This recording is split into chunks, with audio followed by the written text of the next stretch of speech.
პოეზიის სამყაროში ყოფნა ძალიან მიყვარს და რაში გამოიხატება? მე თვითონ წელექსებს, თუმცა მოიცავ იმ წუთში დედა, გაზაფხულზე დედიკოს დაუკრიფეი. ვით ვიწერს და ახალი რა?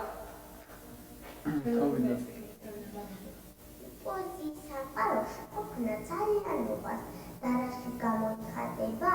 მე თვითონ წელექსებს, თუმცა მოიცავ ეხლავე წაიკითხა. გაზაფხულზე დედიკოს დაუკრიფეიები, მამიკულა სუპარე ლამაზი სიმღერები. ვებინებს ყოლა და ჩავტარე კონცერტი, შემსაყვარე დაიო, წავკითხე ლექსები. ყველა ასე მიზანის კარგი გვესწრებია.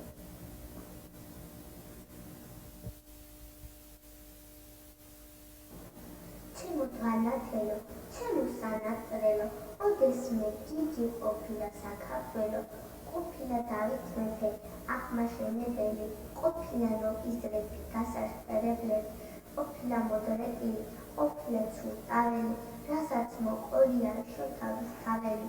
ჩემო მინოდა, ჩემო თვალნათელო, ოდესმე დიდი ყოფილა საქართველო, ყოფილა ნიკოფსით დავბანდამდე, გაჭენებული და გამოჭენებული, პოეტ გაშლილი და აღმოჩნებული, ყოფილა უსვაშო აღმოცენებული, ყოფილა საქართველოს ყრია ვასრები, თამას უკრეფია, სულ ოქროს ვაშლები, ევრი გვიწარდია, ისე გვიზარდია, რომ გამზადებულვან ახალი ბიზანტია, მაგრამ უცებედად მატვიარეულა, ბორბალი უყურმა დატრიალებულა, ჩვენთვის მონღოლია პირველი საშქელი, მონღოლს მოყოლია თურქი და სპარსელი, თურქა საქართველო ყოვილებს წაუყიათ, სპარსეთს და ოსმალეთს შუადე გაუყიათ, თვალი ჩაშლილა და ჯაჭვი ჩაღვევლა, იყართო დაკეტილა,